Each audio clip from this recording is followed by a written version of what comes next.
Chris, so I understand this is your first Davos. Thrilled to be here. So since you're here and I know you've had a lot of meetings and you've had a chance to see everything and people have wanted to hear from you. And so could you just tell us what are your general overall views of what's happening in the energy industry and how you are thinking about things from a DOE perspective? You bet. I mean, President Trump, elected on an agenda of more energy. More energy is better than less energy, not just for the United States, but to give the United States energy to export abroad. So, his summary policy is prosperity at home and peace abroad. And I've got to say up front, I am a lifelong Europhile. I mean, the culture, we are children of Europe. The culture from the Renaissance, the launch of the scientific revolution, the birthplace of property rights, capitalism, all of the institutions that represent the United States and Western society came from here. So my critique of European energy policy comes from a place of love, and the president shares these views. But if you look at the U.S. and the European Union, or nations of the European Union, energy 15, 20 years ago were similar, a little more expensive in Europe, but not wildly different. And if you start from the year 2010, we just had meaningfully diverging paths. And in Europe, it was in the name of climate change. We're going to combat climate change and therefore transform our energy system. But if you look from that year, 2010 forward, at that time, the U.S. was 25% of global consumption, the European nations 25% of global consumption. Today, the U.S. is 28%, so we've grown faster than the world on a whole. Europe is 18% of global consumption, so very little economic growth in that period. And I think that's the fallout of bad energy policies that made energy expensive and unreliable and actually reduced in the consumption of energy as well as the production of energy.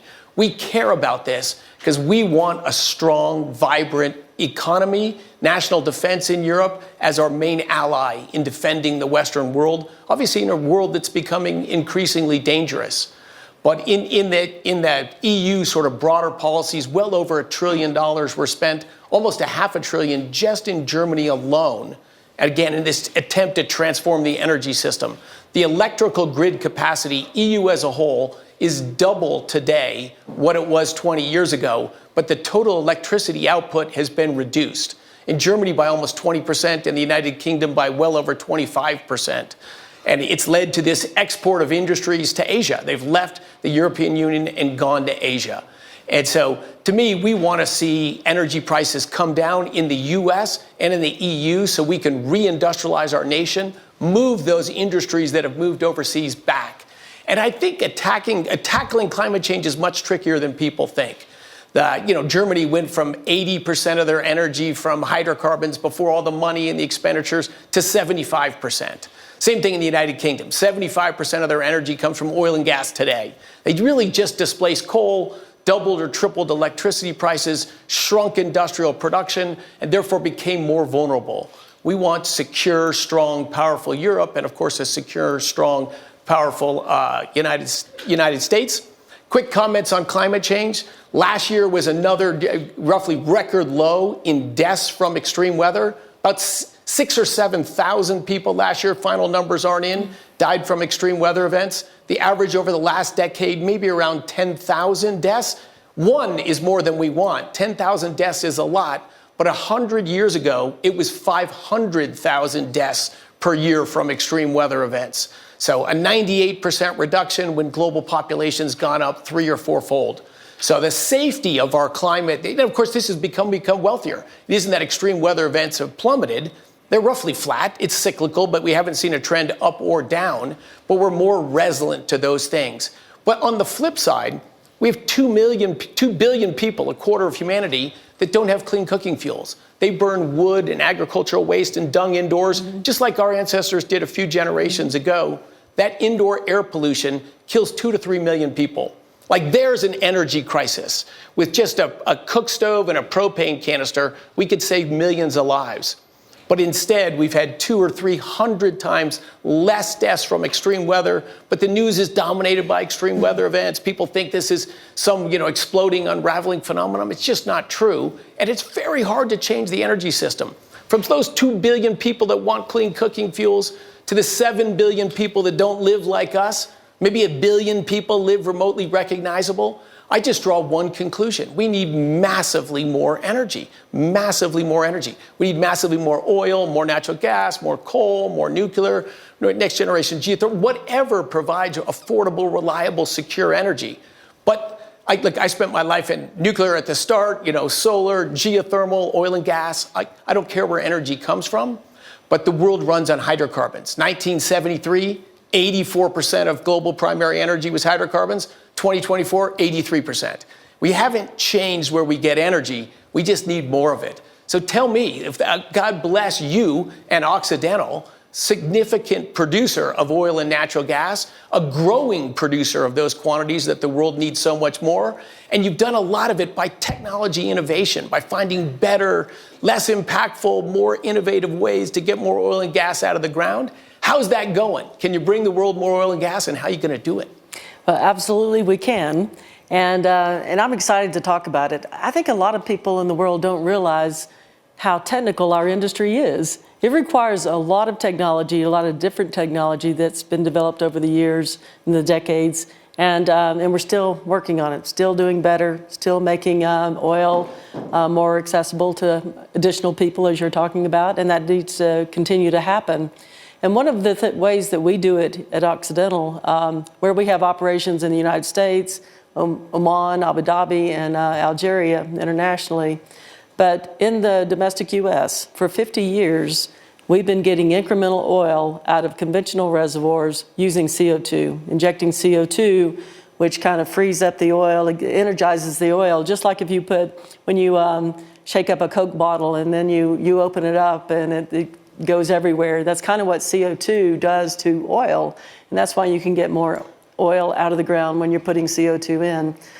The other thing about CO2 is that when you put CO2 into an oil reservoir to create that incremental oil, the CO2 that it takes to do that, you can, when you burn the oil, that the emissions from that is equal to or less than what you've had to inject to get that oil. So you end up with a net zero carbon barrel of oil, or very close to it. So when you have that kind of process, then you're not putting more CO2 into the atmosphere. You're actually either reducing it or it's equal. So it's a good way to make oil production cleaner too. But to do that, what we have to do is we have to have the CO2. And so we feel like we're developing a technology that's going to be useful not just in the United States, but around the world. And that technology is direct air capture. What it does is it takes it with huge fans, 25-foot diameter fans, we can pull air through a contact tower, mix it with some particular kind of fluids, and extract that CO2. And then we can use that CO2 in enhanced oil recovery in the reservoirs to make more oil. And so in the United States, that's going to be very, very important, because the way we've modeled production in the United States is we believe that between 2027 and 2030, that we're going to plateau with respect to production in the United States. Beyond that, we'll start it to decline.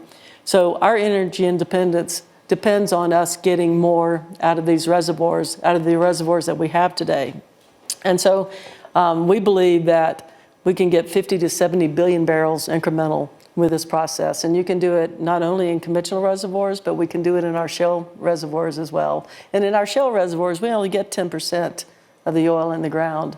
This, the use of CO2 will almost double that. So it's very much needed. And that's not the only technology that we're working on to make it happen. But that's the one that I believe could have application all around the world.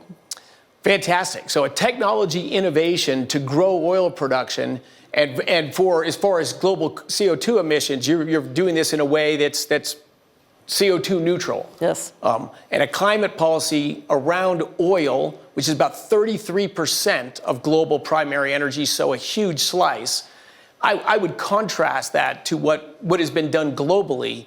We've spent, in round numbers, $10 trillion on wind, solar, batteries, and increased transmission lines to connect remote production areas to whatever. And that's 2.6% of global energy. So not a fraction of the energy we get out of oil or natural gas or coal. And I would say economically has been a failure. There's going to be a long-term role for solar, and there'll probably be a long-term role for wind, but they're just in the electricity sector. That only delivers 20% of global primary energy. So we've got to keep our heads on about how the world runs and where it's coming from. So that's a fascinating innovation. You can grow global oil production, grow Oxy's global oil production, and address greenhouse gas emissions as well. Yeah, and I forgot to add to that when you're getting more oil out of these existing reservoirs, then you're not having to build new infrastructure. And avoiding the building of new infrastructure means that's lower emissions as well. So it's a great way to provide more oil to the world and do it in a way that's much more responsible. In the Trump administration, we're looking, trying to unsanction Alaska. Alaska suffered more sanctions under the Biden administration than Iran did. We've got enormous reserves there, conventional reserves there, Gulf of Mexico and across our country. So you've talked about one technical innovation, but we're trying to do as many other things on the regulatory and land access front to massively grow U.S. oil production. And again, I would say two desires for that. One is to lower the costs. You know, we had a lot of inflation during the Biden administration. The inflation of energy costs were a big piece of that. So we're trying to get unshackle businesses like yours across our country to grow energy production and put downward pressure on prices. As you put downward pressure on prices, well, I appreciate the fact that the administration is doing all you can to take cost out of our business, the unnecessary cost that over the past years with regulations that were extreme or regulations that prevented us from developing some of the reservoirs that we needed to develop, and regulations that put ridiculous things in place that prevented our permitting from going as fast as it needed to go. And so I appreciate the fact that the Trump administration and you are trying to make sure that while you're pushing prices down, you're also helping us expand our margin, and that's helpful. Fantastic, because of course the global marketplace sets the price of supply and demand.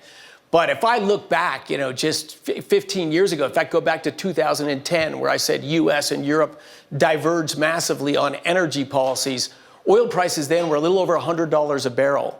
And that's in nominal terms. I inflation adjust that to today. That's like $150 a barrel. And today we've got oil price $60. So phenomenally better for not just the U.S. and Europe, but for global consumers. But of course, it's put pressure on your business and everyone else in that industry. You've got to innovate massively to have profitability. Go from $150 inflation adjusted to $60. But to me, that's the beauty of capitalism. That's the beauty of innovation. We wouldn't be upset with 70, I'll just say that. But on another topic, how do you view the relationship between the United States and Europe with respect to energy and oil? And do you see anything that could be improved there? Yeah, of course, look, the European Union is the United States' biggest trading partner, our oldest and historical ally. And again, we are children of Europe. So that's a critically important relationship. In the short run, after the Russian invasion of Ukraine, and Europe, I think, proudly standing up and saying, we're not going to depend on Russia anymore. That was a mistake. I think Putin thought he had this huge leverage. Europe would roll over because they depended on Russian gas, Russian oil, Russian coal. But Europe stood up to that and said, no, we're going to get off Russian energy. And I think the surge of natural gas production in the United States and the huge investments to build liquefied natural gas, LNG export terminals, put the United States in a great place to rise up and displace most all of the Russian gas. We're not fully done yet, but growing production out of Norway and the United States together, I think in the next 12 to 24 months, will have Europe completely independent of Russian gas. We can do the same thing in oil, obviously. And so we want to have robust energy trade. In the short run, it's dominated by exports from the United States into Europe. But, there's a CSDDD, corporate environmental regulations, these CBAM regulations on methane and methane monitoring that pose great risk to that. And it's, look, American producers, and you're one of them, a major producer of natural gas as well as oil, we've seen dramatic reductions in methane emissions among United States producers. In fact, the decrease in methane intensity has been tremendous. But these regulations could threaten you liability-wise to send gas to Europe. They're going to look at your whole global operations and decide if they're virtuous enough from the regulator's perspective. They could fine you based on your global revenues. That's just completely impractical. And I think losing sight of how critical energy is and how good the marketplace, companies and investors and consumers are in driving innovation and demanding improvements. So we're working with our colleagues here in Europe to remove those barriers so we don't see, again, rising energy costs in Europe. In fact, our biggest strategic goal, drive down the price of electricity, drive down the price of industrial fuels like natural gas and transportation fuels in Europe and the United States. And that requires robust trade and innovation. Of course, I believe in the long run, Europe will again turn back to reality of how the world is energized. And of course, there's great shale resources in oil and natural gas. European companies were early pioneers in this global industry. And I think we'll see a swing back to reality there. But in the short term, we can bridge all that with exports from the U.S. But we need to be strong. We need to be economically strong, and you can't be economically strong or militarily strong if you're not energy strong. So U.S., I think, we went backwards a few years into the Biden administration, and we certainly have states like California that have followed a European policy that have seen skyrocketing electricity prices and gasoline prices. And in all those places that have those high prices, what happens is they produce less output. California produces less electricity today than it did 5 years ago, than it did 10 years ago, and at massively higher price. Guess what? A very wealthy state has the highest adjusted poverty rate in the nation. And even the average income in California has gone from near the top to middle of the barrel. But of course, it's the worst state in the country to be low income. That's what happens with bad energy policies. You've had a history of operating in California and producing energy there and all around the world. How was that operating environment for you? Well, we left California. And because of the regulations, it was just, it was really preventing us from developing the resources that California really needed at the time. So we left there. And as I said, we're in international locations, but the way we built our portfolio recently has been specifically around eliminating risk and lowering risk. And so we back in 2015, 50% of our production was international. And now we've developed a portfolio here in the United States, in a lot of it shale. We've gone from 8 billion barrels of oil equivalent to 16.5 billion barrels of oil equivalent based on the assets that we have in the United States mostly, but with support from our international operations. And we've gone from 650,000 barrels per day back then to 1.4 million barrels per day. And this has been in an environment that supports energy production. And so that's what can happen. We have decades of development yet to do because of the fact that we can do it in a country that provides the means to make it happen. And, beyond that, we can also add the incremental barrels with our CO2 enhanced oil recovery projects.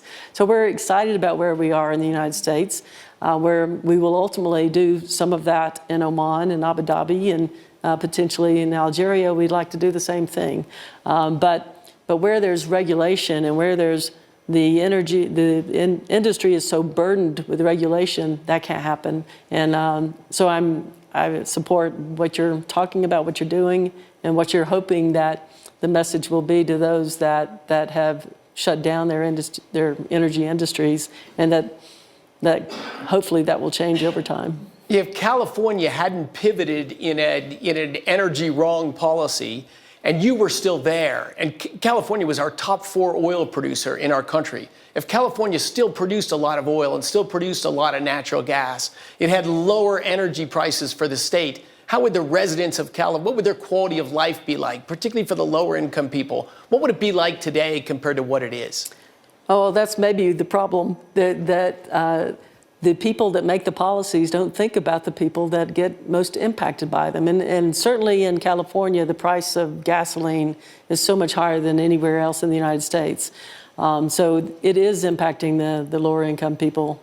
And when we were there, we had also, we probably had at least a decade of development left when we left the state. So a lot of companies are leaving. Other oil companies followed us in leaving the state. So it's a dire situation for them and for the people that get impacted by it. Yeah, my last comment on California. So total oil production of the United States, and crude oil is just one piece of total oil. The liquid petroleum gases or the big natural gas liquids are a huge other component. But the United States produces 24 million barrels a day. Well over 20% of the global total, and more than Saudi Arabia and Russia combined. And we're a meaningful net exporter. Yet California imports over 60% of its oil from abroad. Tanker ships streaming from the Middle East, from South America to power California. They've just gone a different direction. Yes. And of course, New England's gone that same wrong direction. But look, life is long. Life is long. Our goal is to pivot, to see energy production surge, costs for Americans and citizens of the world go down, wages and job opportunities to go up. And energy is not the only thing, but I think it's the most important single piece of a thriving, secure economy. Oh, I agree. And in the United States, the opportunity for us when we're talking about how to get more oil out of the reservoirs we have, and developing in Alaska as well, but there's 3.5 trillion barrels of oil in place remaining in the United States. And that's what we're really gearing up to go after. And it's the same elsewhere. There are other places around the world that are still going to have a lot of oil remaining in the ground. Oil will be around for the next 100 years. And what I'm hoping too is that people will listen to the message and will understand that we should never think that oil needs to go away. We just need to manage the emissions. And as long as we can do the things that are necessary to lower methane, continue lowering that, but also to deal with the CO2 issue. And again, CO2 enhanced oil recovery is a way to do that. So if we can get that to the point where we are managing the impact on the environment, and we're getting there, then oil should never have to go away. And it's the highest intensity and lowest cost fuel in the world. Yeah, I think we don't know how to run a world without oil, without natural gas, without coal. There's just, you can't have a modern world. We can't have our lifestyles today without those energy sources. In fact, I'm so thankful we had global life expectancy at birth 30 years throughout all of human history until about 200 years ago. And then the arrival, this explosion in available energy from hydrocarbons, that 30-year life expectancy at birth globally, 73 years today. Just an enormous improvement. Yet not shared across the board, right? Not shared. Yeah. 1 billion people live these great, wonderful lifestyles, get to wear fancy clothes and temperature-controlled rooms and fly on planes to go to conferences. How wonderful is that? Though that lucky billion consume about 13 barrels of oil per person per year, where the other 7 billion consume 3. Yeah. And in Africa, it's 1. So we need way more than double global oil production to get the other 7 billion people just halfway to where our quality of life is. Of course, natural gas is cheaper than oil, and it's going to displace some of the applications of oil. So, that energy mix will continue to grow. Natural gas's share will continue to drift upwards, and oils will slowly drift downwards. But we just need massively more oil. So when you gave those numbers of you used to produce 640,000 barrels a day, that's a huge quantity. And now that's 1.4 million barrels a day. To me, that just means better lifestyles for Americans, for Europeans, and for the citizens of the world. But Chris, one of the things that's been kind of a burden on our industry too are those that still have this mindset, and banks were one. There was a time when banks were deciding not to fund oil and gas projects. So, but some of those banks are now coming back. And in fact, I talked to one yesterday that had kind of abandoned us and now are back and wanting to do business in the oil and gas industry. But the other thing that would be very helpful for us would be if other businesses, like the tech industry, if they would get on board with understanding that all the stats that you put out that said that we're really not in a bad situation with respect to climate right now, but we're committed to do better. We've got to have the tech people on board with what we're trying to accomplish here. And from our perspective, we would love for them to understand the concept that we're talking about, and we've tried to lay it out to people, and we're trying to get the message out as best we can.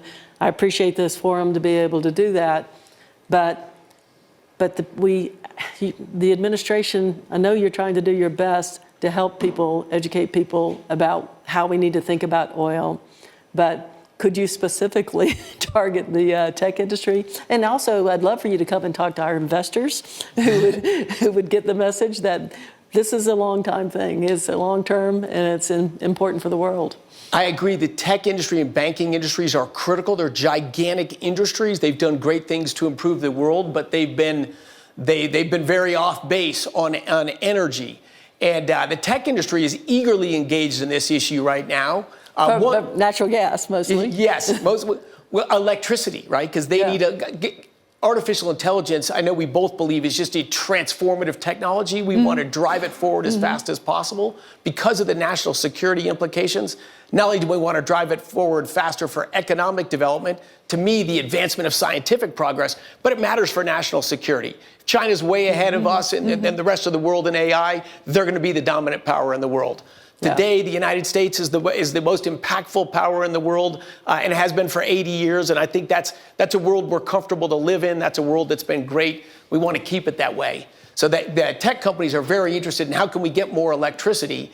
And of course, that gets them to dive into the numbers on energy. Yeah. They, I think, like so many European politicians, thought if we just grow the subsidies and we put up a few more wind turbines and solar panels and get better batteries and develop long transmission lines, we're going to get rid of hydrocarbons in 10 or 20 or 40 years. And but of course, the math never supported that, and now they're engaging in that math. Yeah. Like we hear this term energy transition all the time. The banks repeatedly say it. The tech companies have said it a lot. And I always say, what's transitioned is the money. Starting in 2020, we spend more money every year developing low carbon, mostly wind, solar, batteries, and transmission lines. We spend more money on that than oil, gas, and coal combined. So over $1 trillion versus well less than $1 trillion.